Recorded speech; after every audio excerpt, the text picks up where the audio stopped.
Hello, I'm John Rosenthal. Hello, I'm Simon Bird, and this is series 2 of Friday Night Dinner.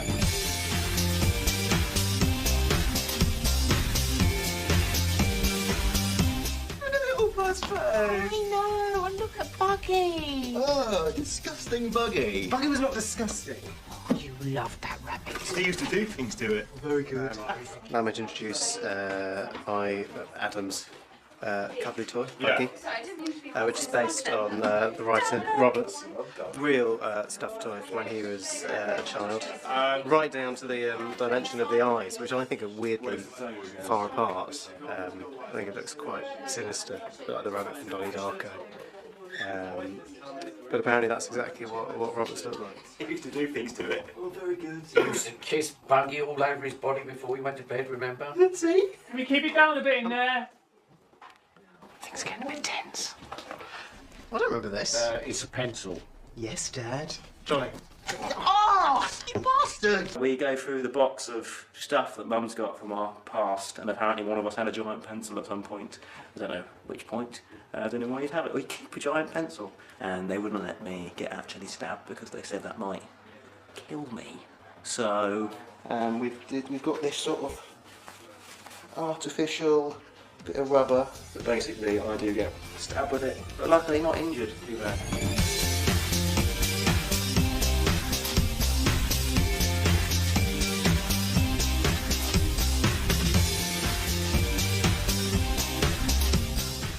What are you doing out here? What's going on?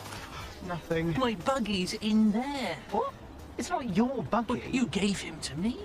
The pond. This is the episode where I jump in and save Buggy from the pond. Oh, well done. Oh, it's freezing. Don't get too wet. Oh, it's so cold. I can't believe it. I was a bit alarmed to arrive at the pond, and the guy was clearing out sort of the bottom of the pond, and there were sort of metal spikes and jagged bricks and that sort of thing. Alright, as well. Robert Popper, the writer and producer whose job it is to sort of comfort me and make me feel comfortable about doing the scene, told me that he saw somebody pull a sort of dead rat out of the area which I was supposed to be jumping into the pond. Well, basically, like any sensible dog, he is terrified of Simon. Hang on, Mr. Because earlier on, Simon did a little bit of improv with the dog, whereby he chased it and, you know, scared the shit out of it. Go on, right. Don't frighten her. Come back, Wilson! Don't frighten her. Wilson, come back! So now the dog won't go anywhere near Simon. Making filming a scene when the dog has to go near Simon quite difficult. He's taken my Buggy. It's my Buggy!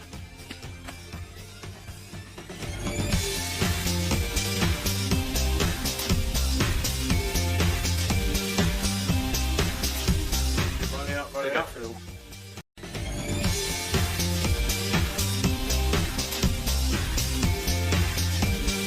My name's Harry Landis, and I play a character called Mr. Morris, who comes into the family with a bang as Grandma's boyfriend.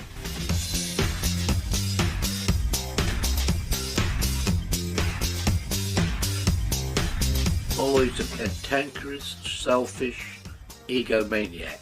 No, my love. I'm just a wonderful actor. And as strong as an ox.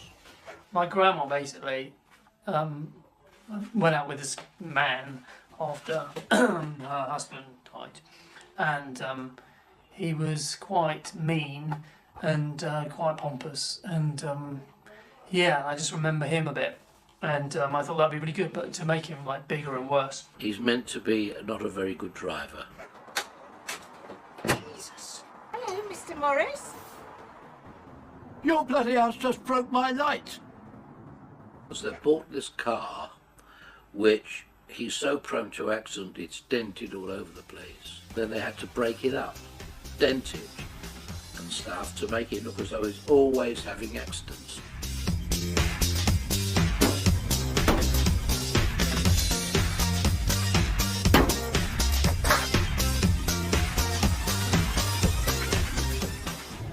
He's got a cool car.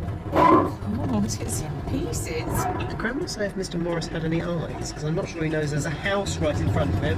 Stop! Stop! Stop! Well, it's easy, but not easy when two blokes are pushing behind. And I've got my foot on the brake.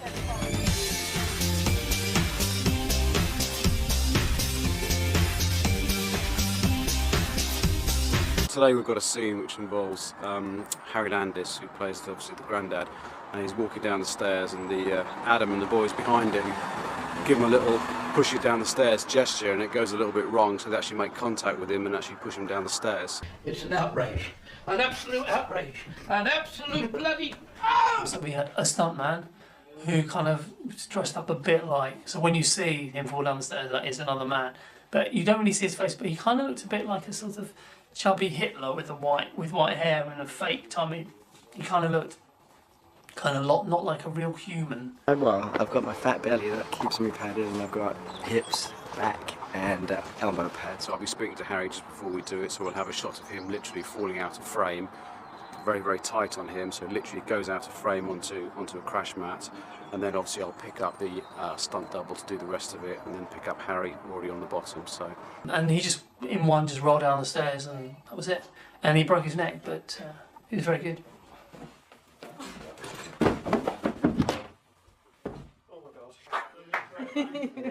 Plane back, please. Plane back. Any injuries? No, that's nothing. That's what I do.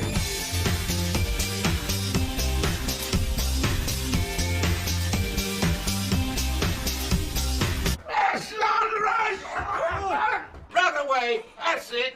Sissies! Slanderers! Perverts!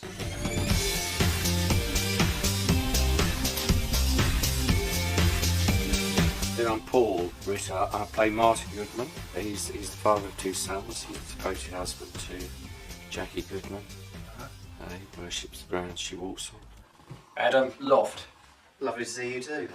Martin, we're having dinner soon. Go away. Yes, the loft. Now, this episode has two themes. The cleaning of the water tank in the loft is one important theme, and extreme sexual jealousy is the other. Now listen, I might as well let you know, but your mother and I haven't been getting on very well recently. Great, that's not depressing. We had a row. About what?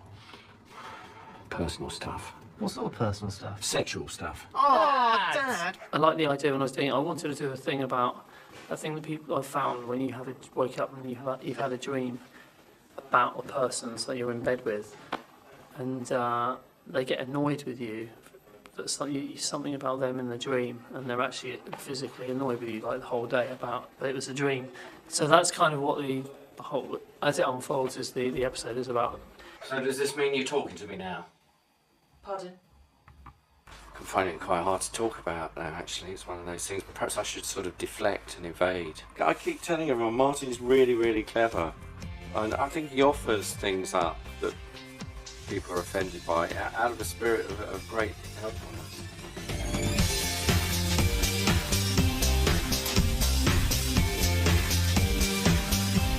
Yeah, because you're in the house for a long time. It's quite sort of claustrophobic, and wherever you sat, someone would always put a line. You can never move, you can never relax. It does get a bit claustrophobic, yeah. We have our own little room, the green room, which I believe is usually the master bedroom of the household. So that's nice. We've got our own little space. We play a lot of boggle and articulate. I'm doing really badly. It's a long word that. They. No. Yeah, I've got that. Chew.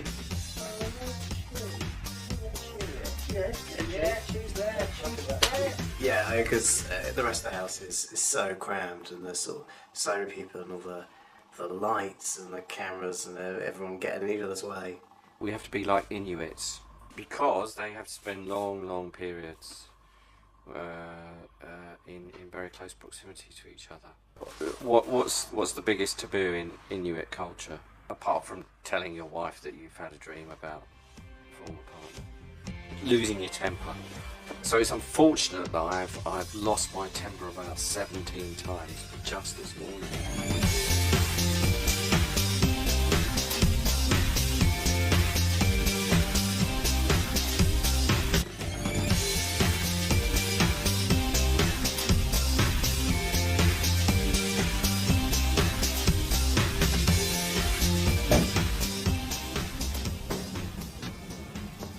All right, Dennis.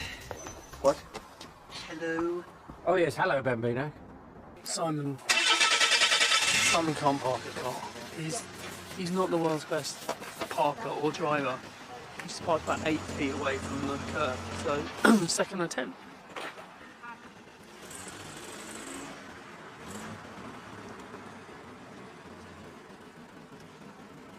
This is how Simon parks a car. Simon? I don't drive very often. I've got a licence. He's a wonderful driver.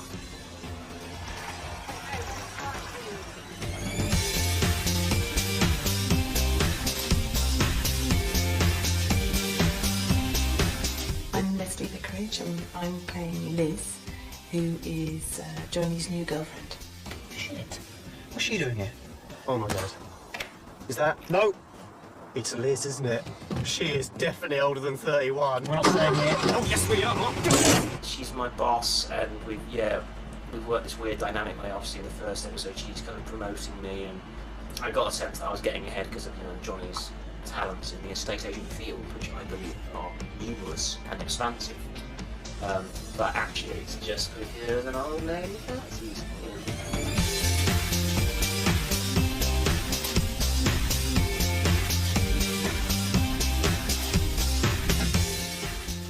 Well, is that it? Yeah, it's good, isn't it? I thought you said it was a car. Huh? It is a car. I think that's a house. It's not a house, it's a car. Made of bricks. Shut up. Yeah, this is Johnny's brand new wagon. It's basically a normal wagon on the inside, but on the outside, it is a whole heap of cool. It's a pretty cool colour scheme, as you can see. Garbage itself is just there. Your fuchsias, your mauves, driving. Yeah, I'm well good at driving. Unfortunately, we are in like a fake street. Oh god. And they have no faith in me.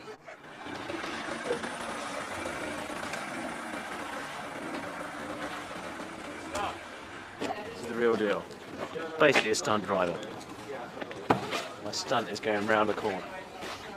I've had 2 rehearsals, twice I've hit the curb.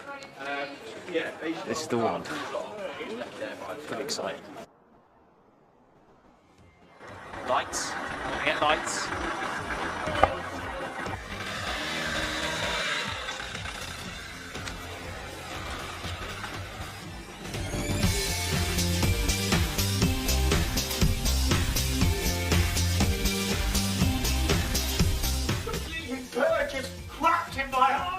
I'm Tom Rosenthal, Johnny Goodman at a Friday night dinner, and this is behind the scenes of Friday night dinner, obviously.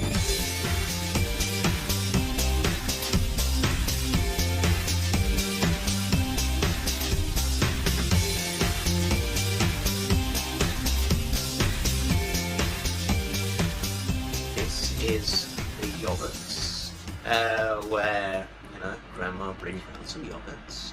Dad's fixing the boot, and he leaves it open, and Grandma looks for her yogurts, which have been locked in the boot, and she leans in and hilariously gets locked in.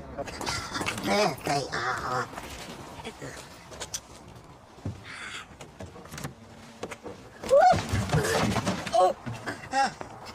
Right. It sees my character Johnny breaking up with his boss cum girlfriend, played by Leslie Vicarage, the kind of strange, weird Liz, who's cut her own hair. Do you like my hair? It's very short. Don't you like it? Yeah.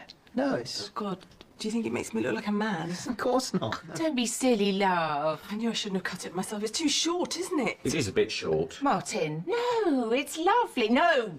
I think she's desperate to sort of keep Johnny and keep his attention, and so she keeps texting him and trying to get in contact with him, and she doesn't hear from him. Crazy tits. She wants to pop round. Oh, I'll switch the stair lift on. Thanks, but we're very busy. Shame. The authentic text from Liz as well on my phone. Text message from Liz. You can see I've texted her back saying, I'm going to do you so hard tonight. No, I'm dumping you, ho. And then she just texts back saying LMAO, which was not in character. That, for the older generation, this means laughing my arse off, I believe. You ask your kids about that. You just heard that.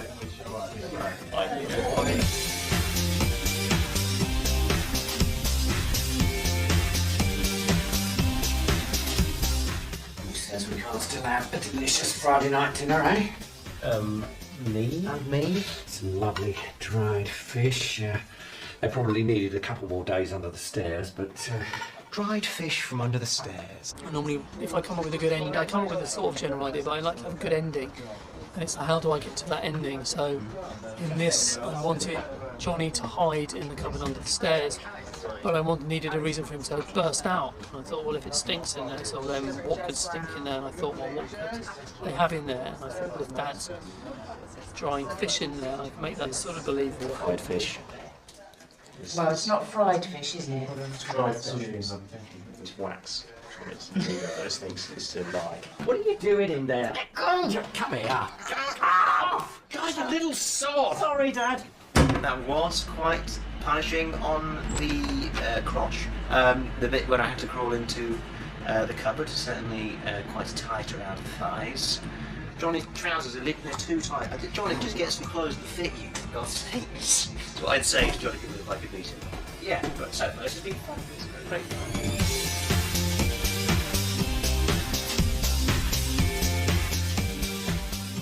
Why aren't you a shitting locksmith?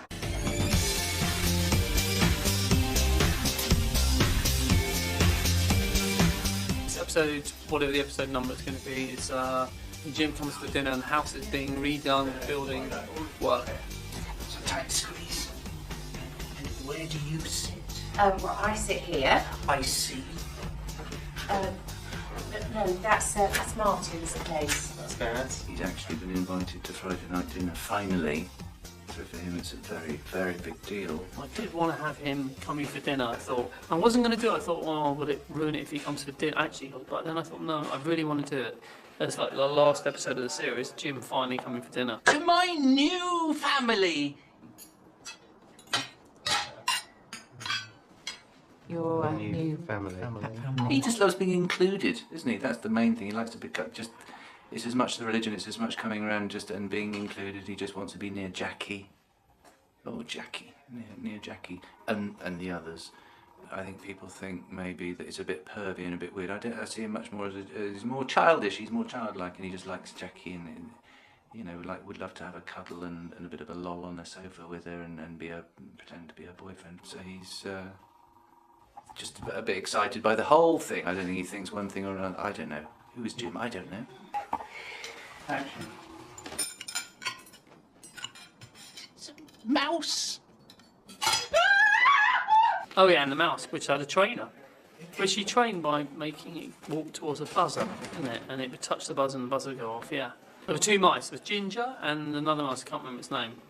I think Ginger was the good mouse. The other mouse was a bad mouse. Whiffy, my God, it's a lovely little mouse, but the smell. We had to wipe the table, you know, because I'm eating, and apparently they're male mice with glands. They've got glands that make a bit of a whiff, which a lady mouse would find very, very attractive, but I don't. That was one of our funniest things I think we filmed that day. That long scene at the table.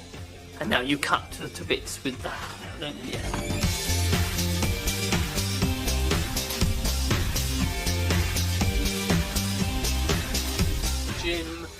Jim is going to move a ladder to help Jackie move through with the crumble. He's managed to stay, and he's going to have his crumble first time ever. He's very excited, and he moves the ladder, and on top of the ladder is a tin of red paint, which falls all over his head. So we're about to do that. It's not paint. It's pig's blood. It's what is it? It's yogurt. It's yogurt and red stuff. Yeah, we did a test, and the paint will probably go everywhere. So yeah, so I think the camera crew are going to wear nappies, and they're going to wear like plastic sheeting thingies so they don't get fucking crap. It should be good.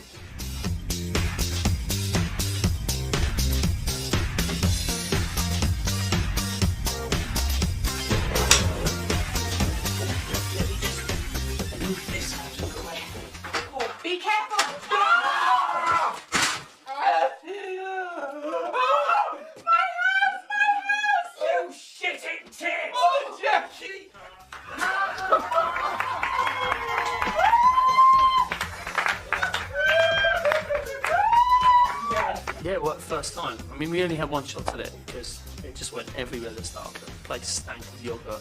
So much blood! It's so much blood! It's paint, Jim! It's so much paint! Jewish people kind of love Christmas, and I thought it'd be funny to do an episode set around Christmas with Jewish people having Christmas dinner. This is what we're making.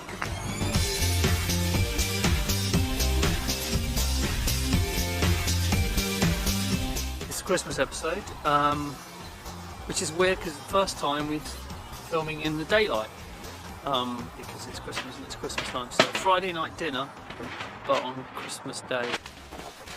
Just T-shirt and knickers today, Dad? Yes, Merry Christmas, Bambino. And that's your Christmas outfit? My bottom was hot. Right. Yeah, it was really overheating. I'd written 6 episodes for the series, and I thought, and I always kind of wanted to write a Christmassy one. And I sketched out a little idea, and I spoke to them at Channel 4. I said, I've got this idea, like Jewishy Christmas thing, I haven't seen that before on TV. And they said yes, which is really nice. This is how it worked. Dad comes in, what? I didn't say anything. Pardon? What? My machine doesn't work. Shit on it. Grandma says something about her hair. The boys put each other post face and fist for saying no, that's done. And then we workshopped quite a lot of it in rehearsal and added new lines, and it was, you know, I thought it was a pretty good episode, but rehearsing really made it sort of really concrete and solid.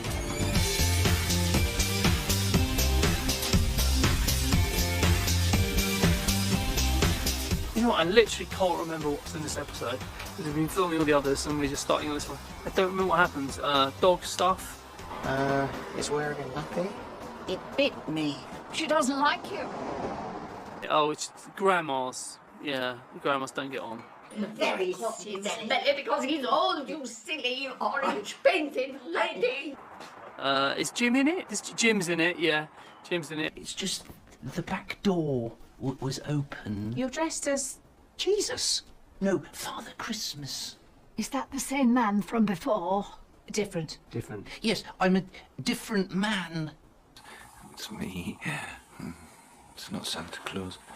I'm only wearing this because my dog raped the other dog, and it's a disguise. It's just a seasonal disguise. Oh, yeah, there's Boudicca. Well, is she all right? Yeah, don't worry. Wilson's looking after her. From behind. Do Jewish people have Father Christmas? They don't, do they? I know I say it every year, but don't you think it's a bit weird we do all this Christmassy stuff? No, why is it weird? Maybe because we're Jewish? Don't be silly. It's a tradition. A Christian tradition? It's not a Christian tradition, it's a tradition. Well, maybe they think I was Moses, you know, coming down from the mountain with a list of rules.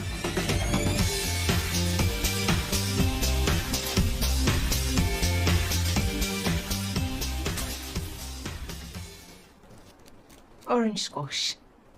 You just add water?